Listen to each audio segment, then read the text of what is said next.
मैं सबसे पहले चेयरमैन साहब को, वाइस चेयरमैन साहब और कमिश्नर साहब को मुबारकबाद देता हूँ, क्योंकि ये 4 साल से काउंसिल में पहली मरतबा जो है जनरल फंड से एक 30 लाख वक्त रखे। उसके लिए मैं मुबारकबाद देता हूँ, क्योंकि कभी भी ऐसा 4 साल से नहीं हुआ, फर्स्ट टाइम रखे। और एक सबसे खास बात यह है, पूरे पार्टियों को वालों को रखे, यहाँ पे बीजेपी वालों को रखे, एमआईएम वालों को रखे, कांग्रेस वालों को रखे, टीआरएस वालों को रखे। ये आपका दिल बहुत बड़ा है, सबको लेके चल रहे, उसके लिए मैं काबिल मुबारकबाद है। अब मैं एजेंडे के ऊपर थोड़ा रोशनी डालूंगा, डिस्कस।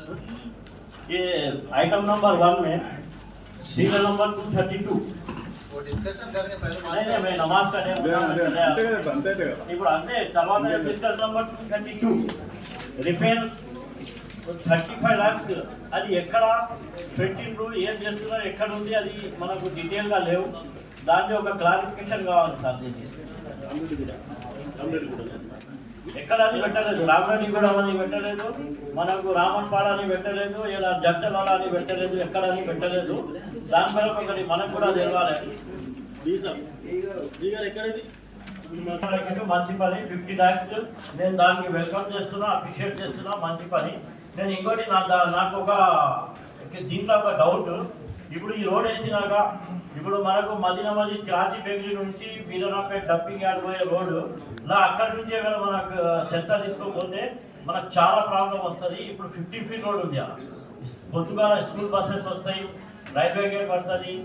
ఇంకోటి ఆ మొత్తం స్కూల్స్ ఉన్నాయి 3-4, దాంట్లో ప్రమాదాలు వస్తాయి. ఇంకోటి కింద చెత్త మొత్తం కింద పడే అవకాశం ఉంటుంది. మోయిల్ ఉడితే డంపింగ్ ట్రాక్టర్స్ వెళ్తాను. యాక్చువల్గా నిజంగా కూడా మనందరం కాన్సెప్ట్ దాని వీడియోస్ ఉన్నాయి మన దగ్గర.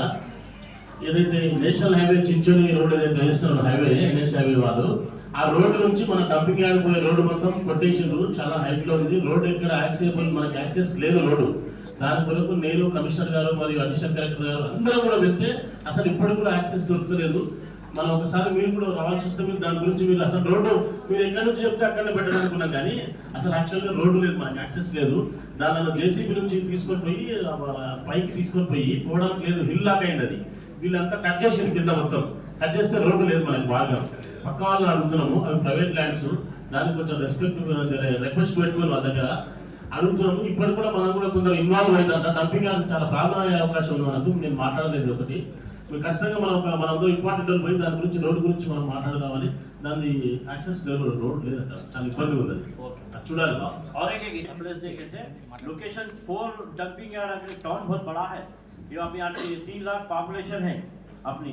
ఎవరి ఆబ్జెక్షన్ లేకుండా ఇప్పుడు మళ్ళీ కొత్తది పెడితే కూడా వాళ్ళు మీరు नाज का रिक्वेस्ट आज शिफ्ट है ना का सर, चिंचोली रोड आ गई वहाँ पे पार्क और एक स्पोर्ट्स के लिए, बच्चों के लिए खेलने के लिए वो प्लेस ले लगा। हाँ प्लेस आई वेरे लगा शिफ्ट ऐसी लगा, शिफ्ट है ना वो उसके ऊपर जो है ना जब भी वो शिफ्ट हो रहा, शिफ्ट करके उसको फौरी जो है पार्क रास्ते, क्योंकि आबादी एकदम बाईपास आ गया, हाई क्लास आबादी है, पूरे अच्छे घर बन गए।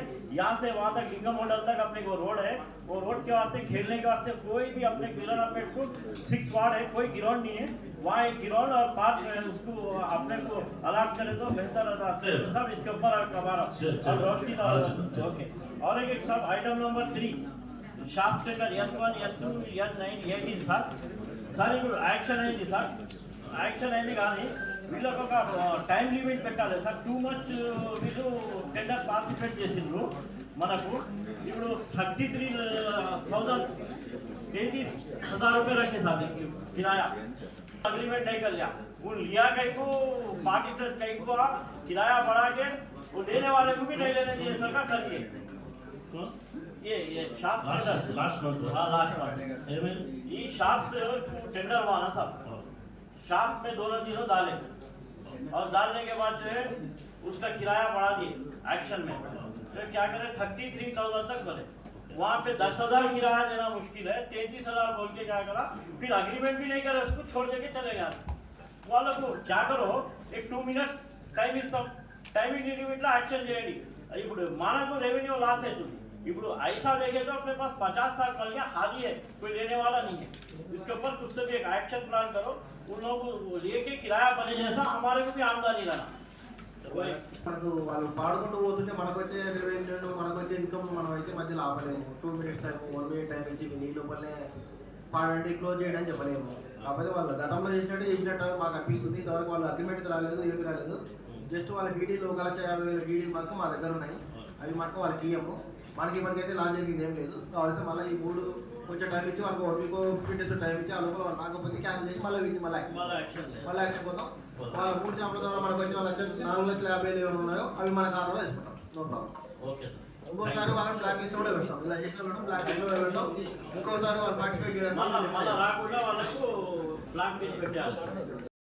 మీకు నిజంగా వర్కులు వచ్చినందుకు మీకు ఇబ్బంది లేకుండా వర్కులు మీకు ఎక్కడైతే మీకు ప్రజల అవసరాలు ప్రజల అభివృద్ధి కావాలా, మీ సొంత అవసరాలు కావాలా, సొంత ఎజెండా మీకేమైనా సొంత ఎజెండా ఉందా? మీకు ప్రజా అవసరాలు ప్రజా అభివృద్ధి పట్టణ అభివృద్ధి కావాలా, మీ సొంత అవసరాలు తీర్చాలా? మీరు మాట్లాడేది మీకు ఎక్కడైనా డెవలప్మెంట్స్ పెట్టినది ఉంటే బాలాజీ నగర్ లో పెట్టినా వద్దా తీసేస్తా.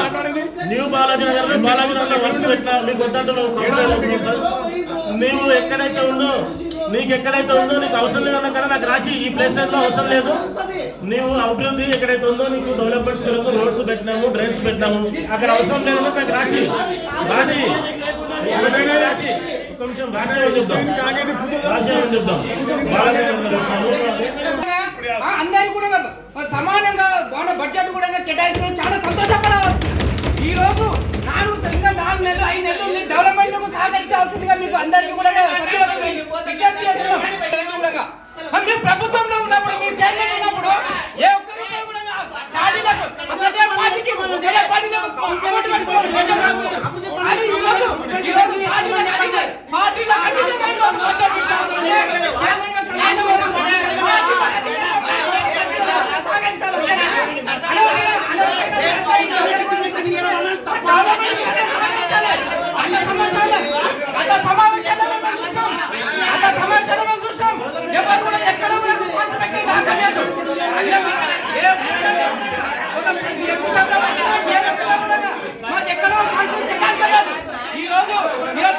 అన్ని పార్టీలకు అతీతంగా ఈ రోజు సమానంగా ఈ రోజు బడ్జెట్ కేటాయిస్తామంటే అభినందించాల్సిన అవసరం ఉంది. కాబట్టి సమానంగా ఈ రోజు చైర్మన్ గారు మాకు నిధులు కేటాయిస్తున్నారంటే చాలా సంతోషమైన విషయం చెప్తున్నా. ఎందుకంటే మీరు ఎజెండా చూసుకోండి, ఏ చైర్మన్ కోటి రూపాయలు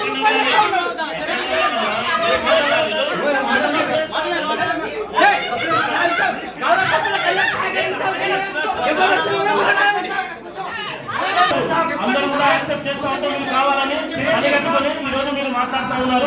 మీరు అనవసరంగా ఏదో విధ్వంసం సృష్టించాలి, ఏదో తప్పు సృష్టించాలనే ఉద్దేశంతో స్వార్థ లాభాల కొరకు మీరు స్వార్థ రాజకీయాల కొరకు మాట్లాడుతున్న వాళ్ళని సమావేశం అన్ని పార్టీల వారు బీజేపీ ఎంఐఎం దాంట్లో అందరూ వాళ్ళు యాక్సెప్ట్ చేస్తుంటే వీళ్ళు యాక్సెప్ట్ చేయలేని ఉద్దేశం ఏంటంటే కావాలని ఉద్దేశపూరితంగా ప్లాన్గా వచ్చి కావాలని వాళ్ళు చేస్తా ఉన్నారు, హంగామా సృష్టిస్తూ ఉన్నారు.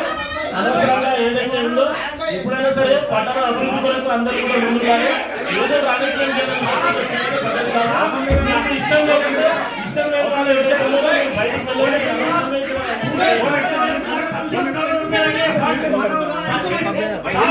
అందరూ తెచ్చుకోవాలి, అందరూ సహకరించాలి, కౌన్సిల్ చేయాలి నేను కోరుతున్నాను. Item number 4 system assistant vacant fill up చేసిండ్రు సార్. ఇది వేకెంట్ ఉండే ఫిల్అప్ చేసిండ్రు సార్. ఇది ఏ రూల్ ప్రకారం చేసిండ్రు? మనకు వాళ్ళు డిగ్రీ ఉందా, కంప్యూటర్ సర్టిఫికేట్ ఉందా, వాళ్ళది గ్రాడ్యుయేట్ ఉండాలి కంపల్సరీ, అవి ఉన్నాయా లేదా అది చూసిందా లేదా అది ఒకటి ఎట్లా వేకెంట్ చేసిండ్రు ఎవరికి కూడా తెలియదు. 4 మందికి పేపర్ ప్రకారం ఇస్తే 10 మంది వస్తుండే. దాంట్లో మనకు ఎవరు మంచి క్వాలిఫై ఉన్నారు, ఆనెస్ట్ ఉన్నారు, వాళ్ళకి తీసుకోనికి అవకాశం ఉంటుంది. ఎట్లా అంటే అట్లా తీసుకుంటే మనకి ఇంతకుముందే ఫ్రాడ్ జరిగింది మున్సిపాలిటీలో, మొత్తం లక్షలు దోచుకుపోయినారు. దాని వాళ్ళ బ్యాక్గ్రౌండ్ ఏంది అని మనకు మంచిది సార్. ఎవరికంటే అట్లా మనము ఈ వచ్చిందానే అడిషనల్ కలెక్టర్ సార్ ఇందాక చేసింది వాళ్ళకి నాలెడ్జ్లా ఉంది ఇచ్చేస్తామంటే అది కాదు సార్. యాక్చువల్గా రూల్ ప్రకారం వాళ్ళకి నోటిఫికేషన్ ఇవ్వాలి, వాళ్ళు వచ్చి అప్లై చేసుకుంటారు, ఇంటర్వ్యూ తీసుకొని మీ అథారిటీలో ఫైనల్ మీరే చేయాలి. మీరు చేయవచ్చు దానికి సార్, అట్లా చేయండి సార్. చెప్పకుండా డైరెక్ట్గా తీసుకోకుండా అది ఒకటి చూడండి సార్. చెప్పకుండా ఏం చేయలేదు, ఫిబ్రవరి మేము చేయము అని చెప్పారు. వీళ్ళు ఒక అభ్యర్థిని అడిషనల్ కలెక్టర్ గారు తీసుకుపోయాము. ఆడ ఎన్ఐసి కోఆర్డినేటర్ ఉంటాడు, ఎన్ఐసి ఆయన టెస్ట్ కూడా పెట్టిండు. ఈజ్ క్వాలిఫైడ్, ఈజ్ ప్రిఫరబుల్ అని చెప్పి రాసిస్తేనే అడిషనల్ కలెక్టర్ గారు చేసి అడిషనల్ కలెక్టర్ గారికి ఉంది. ఆ జియో ప్రకారం సిస్టమ్ అసిస్టెంట్ సిస్టమ్ మేనేజర్ కానీ రిక్రూట్ చేసే కంప్లీట్ అతన్ని అడిషనల్ కలెక్టర్ కానీ ఆయన ద్వారా ర్యాంక్ వరకు మనము ఎంఎస్సీకో వరకు పెట్టినాం సార్. ఇట్లా ఎంతమంది ఉన్నారు సార్ మనకు?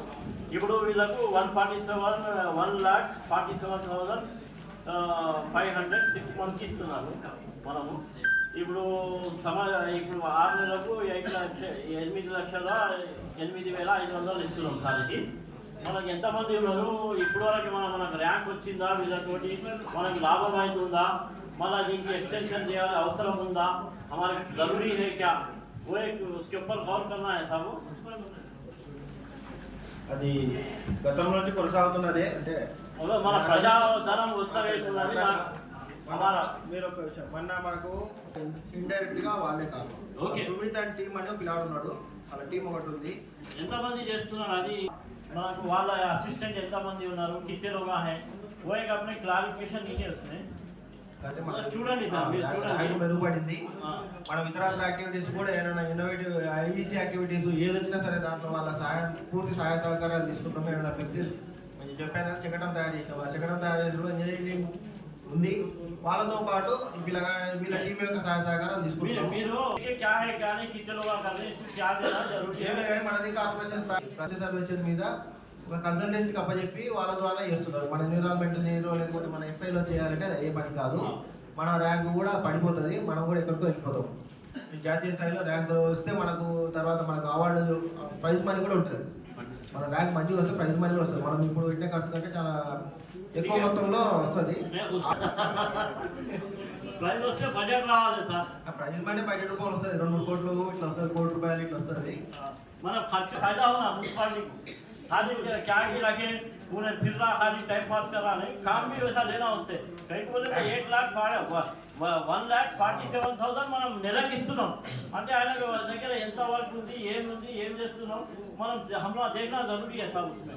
అన్ని రంగాల్లో ఆయన సర్వీసెస్ వాడుతున్నాం. ఓన్లీ ఆ రంగాన్ని పరిచయం చేయలేదు, ఖాళీగా ఉన్నప్పుడు అన్ని రంగాల్లో వాడుతున్నాము. ఇప్పటి నుంచి యాక్చువల్గా స్వచ్ఛ సర్వేక్షణ సీజన్ ఇప్పటి నుంచి స్టార్ట్ అవుతుంది. हमारे वार्डों में भी था हमारे उन लोगों को ప్రతి వార్డులోకి వెళ్ళి స్వచ్ఛ సర్వేక్షణ. मेरे पास अब तक एक बार भी नहीं है साहब. मैं भी सीनियर काउंसलर हूँ, एक बार भी नहीं है. उनको भिजाए तो हम लोग भी मालूम होता कैसा स्वच्छ सर्वेक्षण करना, क्या करना. अगर और एक क्या है, हम इससे पहले जो है दिए थे उसके ऊपर हम वोटिंग करें. वोटिंग करने पे हम तेलंगाना में फर्स्ट आया काउंसलर्स को इन्वॉल्व करने से. काउंसलर को इन्वॉल्व करे तो तेलंगाना में फर्स्ट हमारा पेड़ अच्छी थी, हमारा नाम हुआ. तो वैसे इसमें भी क्या करो, आप काउंसलर्स को इन्वॉल्व करो वो टीम के साथ, तो अपने को क्या होता काम होता सब. Okay. Item number 8 parliament election में साहब 190 PS को जो है 2 दिन का जो है लेबर चार्जेस दिए अपन. और एक सब उसमें जो आइटम नंबर 20 में पोलिंग स्टेशन को जो है ना अपन करंट का काम कराए. मैं बोल रहा हूँ फैन का काम कराए और जो है ना रैंप डलाए, ये सब डलाए था. कलेक्टर के पास ऑलरेडी इलेक्शन का फंड आता था, वो पैसे हमारे ग्लोबल के रिक्वेस्ट लेटर रखो साहब. एक हम कहीं भी देना उन लोगों के पास दुनिया का. और ये आर्टिक भी नहीं होता साहब इलेक्शन फंड में. खासकर बता रहा हूँ मैं, इलेक्शन फंड ऐसा रहता जितना भी है उसका నిధులను కూడా మనం తీసుకున్నాం. అలాగే మీరు చెప్పినట్టుగా మన ఫండ్స్ చాలా తక్కువ ఉన్నాయి కాబట్టి మిస్యూజ్ కాకుండా ఎవరికి సంబంధించిన వాళ్ళ అధికారుల దగ్గర వాళ్ళకి సంబంధించిన డిపార్ట్మెంట్స్ దగ్గర మాట్లాడి వాళ్ళ దగ్గరనే ఫండ్స్ ఇచ్చేటట్టుగా కూడా మాట్లాడదాం. మంచి సజెషన్ ఇది. ఓకే అమ్మా. हर चीज कलेक्टर साहब एडिशनल कलेक्टर साहब म्युनिसिपालिटी में ढकल दिए तो कैसा? उन लोगों का रिक्वेस्ट लेटर रखो, हमारी म्युनिसिपालिटी में फंड नहीं है, वार्डों में काम पेंडिंग है और ये खरीब है, काउंसिल खत्म हो रही, लिहाजा इसमें रखो डालो बोल के उनको लेटर रख के उनको फंड दो बोलो. कलेक्टर फंड पूरा इलेक्शन में बहुत फंड आता था एमपी इलेक्शन जनरल इलेक्शन में మీరు సబార్డినేట్ గా కౌన్సిల్ మనకు మున్సిపాలిటీకి ఏకనే ఉంటుంది సార్. మనం చాలా ఎలక్షన్ మేము చూస్తాం కదా, మన మున్సిపాలిటీకి డబ్బులు లేకుండా కలెక్టర్ గారు భరిస్తుంది అవన్నీ కూడా. కలెక్టర్ పార్లమెంట్ కానీ అసెంబ్లీ కానీ మనకు సంబంధం లేకుంటుండే. మేము కూడా ఫస్ట్ అన్ని ప్రయత్నాలు ఆయన లాస్ట్ రోజు ట్రాన్స్ఫర్ అయ్యి రిలీవ్ అయిపోతున్నాడు కూడా ఫైల్ తీసుకొని పోయినా. ఏసీఐటీ గారు ఉన్నారు కదా, ఆయనకు అంత ఐడియా ఉంది, అంతా వేసుకోమన్నారు. ఇప్పుడు తీరా చూస్తే ఆ ఫండ్స్ మాకే సగం వచ్చినాయి. మేము ఇవ్వలేము అంటే మనకు చేసిన కాంట్రాక్టర్లు మోసపోతారు, మనలో పోకూడదు అనే విషయంలో జనరల్ ఫండ్ నుంచి ఇద్దామని ఆలోచన పెట్టాము. ఇంకా ఇక్కడ ఎనిమిదో ఐటమ్ ఉంటుంది, మీరు ఇది గమనించాలి. అది ఏం లేదు, మన దగ్గర మన పురపాలక సంఘం నుంచి పోలీస్ స్టేషన్కి ఒక ఇద్దరిని అలాట్ చేస్తాం మన వర్కర్లు. వాళ్ళకు కూడా డబ్బులు ఇస్తామని చివరిలో వేయలేదు. మా ఫోర్త్ క్లాస్ ఎంప్లాయీస్ ఆ స్వీపర్లను వాళ్ళకి మోసం వాళ్ళకు నిరాశపరచలేక అదే మన కౌన్సిల్ నుంచి ఇస్తున్నాం. మన కౌన్సిల్ ఇస్తున్నాం, వాళ్ళకి ఇచ్చే 600కు మనం ఇంపాలిపోతామని చెప్పేసి వాళ్ళని కూడా సంతోష పడతారు ఉద్దేశంతో. అది ఇచ్చుకుంటే పర్లేదు కానీ వీళ్ళకి చాలా ఇబ్బందికరం. ఎవరైతే అట్లా ఇబ్బందికరంగా ఉండవు. అలాగే అందరూ కూడా ముఖ్యంగా టీఆర్ఎస్ సభ్యులు కూడా కొంతమంది చాలామంది కూడా అంటే మా సమస్యలను పరిష్కరించడానికి మీరు మంచి ఇది చేస్తున్నారన్నారు. చాలా సంతోషంగా ఉంది, వాళ్ళకి ధన్యవాదాలు. మీరు చెప్పినందుకు ఇంకా నా బాధ్యత పెరిగింది. ఇంకా నేను బాధ్యతగా ఇంకా వార్డులను విజిట్ చేసి సమస్యల మీద కూడా ఖచ్చితంగా కూడా పరిష్కరించడానికి ఉంటాం. కొందరు ఎవరో ఒకరిద్దరు మాత్రం వాళ్ళు ప్రత్యేక స్వార్థంగా ఏదో మాట్లాడి వాళ్ళ స్వలాభాల కొరకు మాట్లాడుతున్నారు. దాని గురించి పట్టించుకోము. ఒకరిద్దరి గురించి ఊరైనాక ఒకరిద్దరు అటు ఇటు ఉంటారు, దాంట్లో ఇదే. ముఖ్యంగా అందరూ కూడా ఈరోజు మనం ఇవన్నీ సమస్యలన్నీ పక్కకెట్టి ఇది రాజకీయంగా మాట్లాడకుండా మనం ఒకటే ఒక ఆలోచన, పట్టణాన్ని అభివృద్ధి చేసుకోవాలి, పట్టణాన్ని సుందరంగా పెట్టుకొని పట్టణంలో శాంతియుతంగా పట్టణం ఉండి ఎక్కడ అల్లర్లు లేకుండా పట్టణం శాంతంగా ఉండాలంటే కూడా మనందరం కలిసిపోయి అన్ని పార్టీలు, అన్ని వర్గాలు, అన్ని కుల మత జాతులు కూడా కలిసి పనిచేసుకోవాల్సిన అవసరం ఎంతో ఉన్నది జరిగింది. అంటే గతంలో ఒక 5 లక్షలకు కూడా నోచుకోలేదు, ప్రతి వార్డుకు కూడా ఈరోజు 5 లక్షలకు కూడా నోచుకోలేదు. అంటే ఎక్కడ చూసినా చాలా ఇబ్బందిగా ఉండేది. సమస్యలు చాలా ఉన్నాయి. అభివృద్ధి దిశలో అందరం కూడా కలిసి పనిచేస్తేనే సక్సెస్ అవుతాం.